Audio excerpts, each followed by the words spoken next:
What's going on, everyone? Welcome to a new video.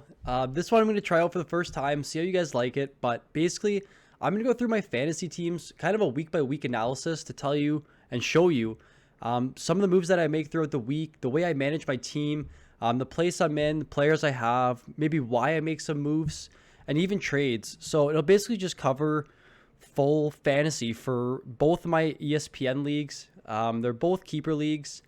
I'm doing fairly well in one and about middle of the pack in the other.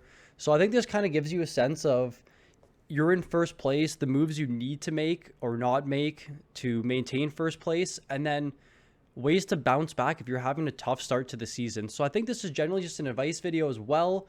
And you can follow along in the ride with my fantasy teams and see the players I add, players I drop. I know I do talk about quite a few waiver wire pickups each week. And you can see which ones I'm picking up and why, and the way they complement my team. So the first team I have here, guys, this is a keeper league. We are starting in week 6. It probably would have been better to start this in week 1, but it's never too late. So this was a keeper league. I kept Huberto, McKinnon, Letang, and Barry. I had a really tough year last year. My team was pretty bad, but I was able to get some decent keepers, especially McKinnon. This is a goals, assists, power play points, shots, and blocks league, along with 4 goalie stats. And it's a weekly head-to-head matchup. So I drafted really well. A lot of my players are performing better than expected. There's also a rookie in this league. That's why I have Anton Lundell. Some of you might have leagues like that. But yeah, team's been really good. I'm currently in first place. I'm winning my matchup this week 7-0, and I'll show you guys my matchup in a second. But a lot of big performers on my team this year. I think Nylander has been probably the biggest standout for me. He's been exceptional. Someone I took, I think, in the 9th round, and he's really, really panned out. If you saw my risers and followers video, this is the league that I'm in with Clarky. When he texted me asking or telling me that I stole Nylander from him, but he's been great for me.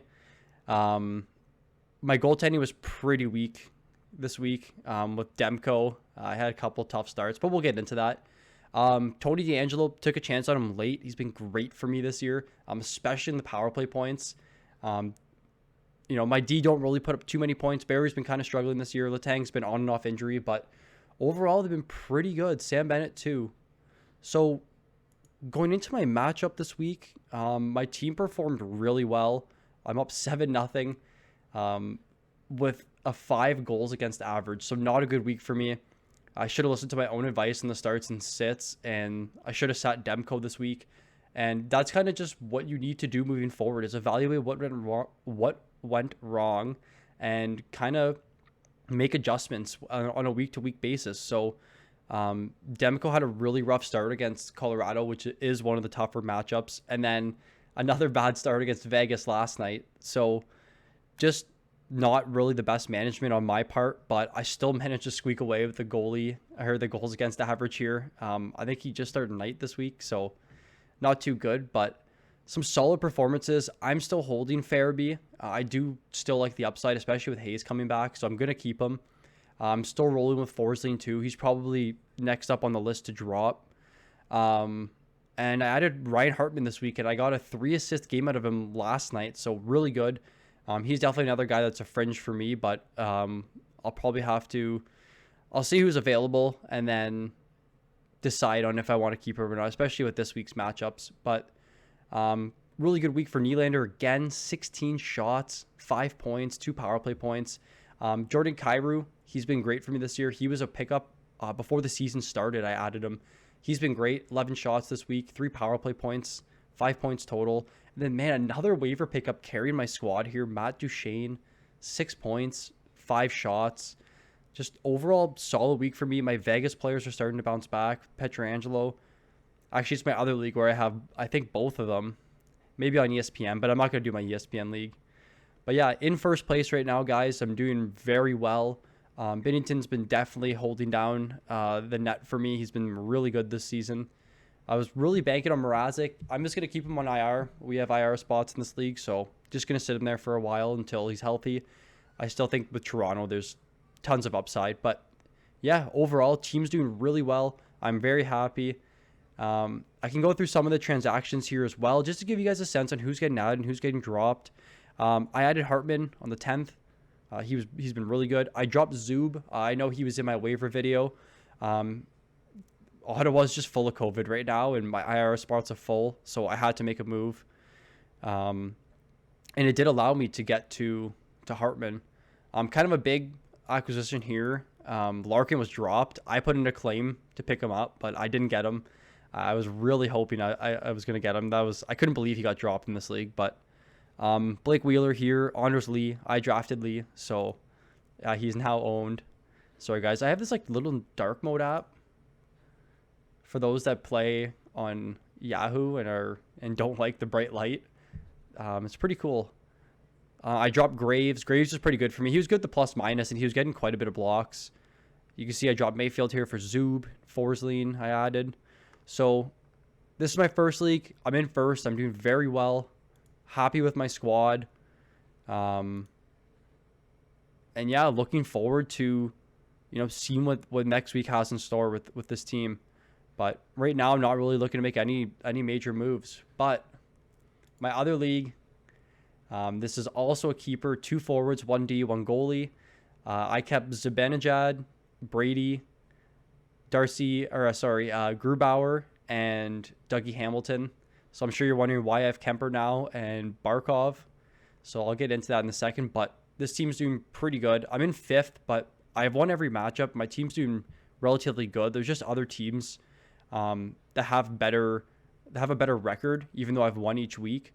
But I'm still confident in the squad. They've been great. This league's goals, assists, plus minus, shots, hits. So kind of everything. And then wins, goals against average, save percentage, and shutouts are the goalie categories. So forwards definitely have the advantage in this league, and that's what I prioritized a little bit more. But as you can tell, this team's really good. I got Perron on waivers in the first week. I couldn't believe he was available, but I added him right away. Everyone else was drafted. I took Burns late, just hoping he would kind of have a bounce back season and really contribute to my shots. Bennett's been on and off injury, but I took him in both my leagues. I was really high on Bennett. I'm still holding Fiala. I know he's a questionable player for a lot of people. I'm holding Fiala. He's been a beast the last 2 seasons for me. He'll come around. I'm staying patient on him. Joel Eriksson-Ek's kind of my fringe guy on this team right now, but I'm still holding Eriksson-Ek. I like his hits upside. And Minnesota doesn't give up a lot of goals. Like, he is a really good defensive center, so he's going to contribute to my plus minus a lot. I added Natchez, but now he's on IR. He's been hurt. I know some people have been dropping him. I'm holding him for sure.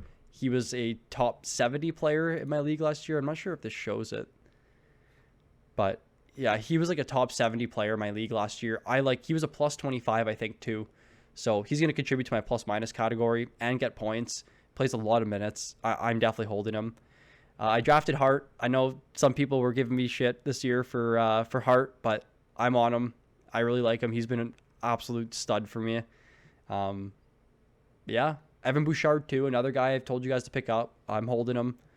He's playing still a ton of minutes with McDavid too. So my matchup this week, my team was a minus, which I'm not happy about. Kind of go through here. Like, Perron was a -3. Burns obviously is a minus. Funny enough, Bouchard was a minus, but overall, I didn't have anyone that had like any outlier performances this week. Brady's always good for hits. Letang was pretty good for me this week. Kyle Connor has just been, he's been phenomenal for me. Like, such a beast. Every week, 5 shots, a goal. Yeah, he's been great. But goaltender stats for me this week, just absolutely dominated. Carter Hart, great start, and the win. Darcy Kemper, no surprise, really good. Probably one of the best goalies in the league. I added Strome. I like the upside with Strome. He was really good a couple years ago, and I'm holding him. I like that he plays with Panarin, and he gets minutes, and he plays power play. So I'm definitely still holding Strome in this league. I think he's a great player. If he's available, you should probably add him.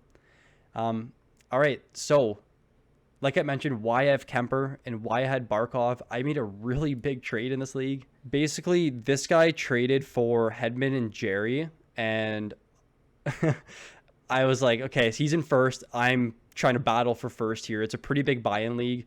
A lot of money for first place. So I figured if he made a trade here for Hedman, he's going for it. And I figured I have to make some move to go for it. My goaltending's been weak.